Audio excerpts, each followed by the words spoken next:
Have you ever had the rug of life snatched from under your feet? The plans that you had are suddenly falling through. Maybe you had job security, but now you've been given the pink slip. And as you look at your life situation, things where you thought you had a grounded future and a planned future now becomes muddied and shaky. Well, there's a guy in the Christmas story with whom you can completely identify with. His name is Joseph.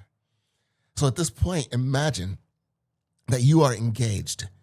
And being engaged in biblical times is different than being engaged today. Back then, when you were engaged, for all intents and purposes, at this point, legally, she was your wife by law. So now imagine that she comes to you and she says she's pregnant, not by a man, but by the Holy Spirit.